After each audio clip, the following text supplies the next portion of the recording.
No, I'm not dead. I'm back. I'm sorry it took so long for me to make another video. I actually had a script written for this exact same video, and I had all the footage recorded, which is why it's whatever day. But then before I got a chance to record the audio, the apocalypse started, and the apocalypse was followed up by finals week. Definitely some technical difficulties. A bunch of other crazy stuff happened. So no, I'm not dead. I'm back. I needed a minute to get my stuff together. So anyway, I'm back working on my zombie game. In this video, you can see as I create the movement system for my game. Now, I've already created several functioning platforming engines, but I like to start from scratch when I work on a new one. And I avoid borrowing code from other older projects as much as I reasonably can, and there's a couple reasons for this. Firstly, every game is different. While most of my games are basically similar in form, the way that each character for each game moves has to depend on the context for the game.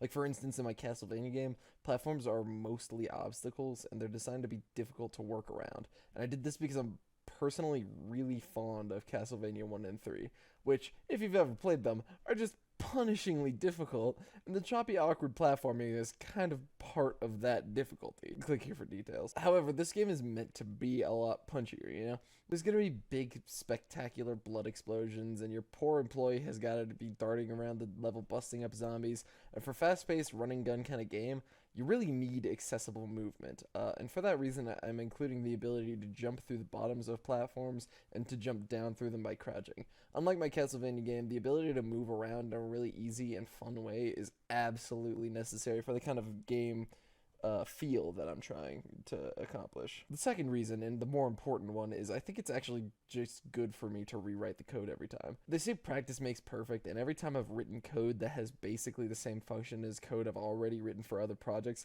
I still find that I learn something new about the engine every single time. I learn new limitations as well as the opposite. I discover things I didn't think I could do with GameMaker. I also think it's good for my brain. Coding is, at its very core, just puzzle solving.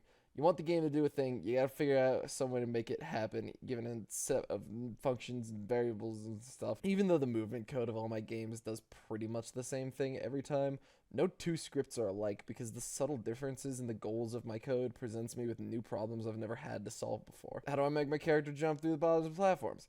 How do I make knockback fit the levels I'm designing? How do stairs? Seriously, how do you do stairs? I can't figure it out. All my stairs are always weird. Jeez, someone please help me do stairs. Every time it's a new set of puzzles, and I think the act of puzzle solving is good for the brain. In fact, I think the puzzle solving aspect of making games is probably my favorite thing about them. I've always loved mind games and puzzles and stuff. Now, the SAT, the test you gotta take to get into college, it's mostly just puzzles, which is why I think I did kind of well on it. I couldn't have gotten into a college on my GPA alone, but this test score was good because the test, just like coding, is just kind of puzzle solving. I kind of view most of life as just a series of weird puzzles that you gotta figure out. Just like when you're programming a game, solve one puzzle at a time. Figure out how to go about getting the result you want. Maybe you will and maybe you won't, but either way, you'll learn something new and useful every time you try.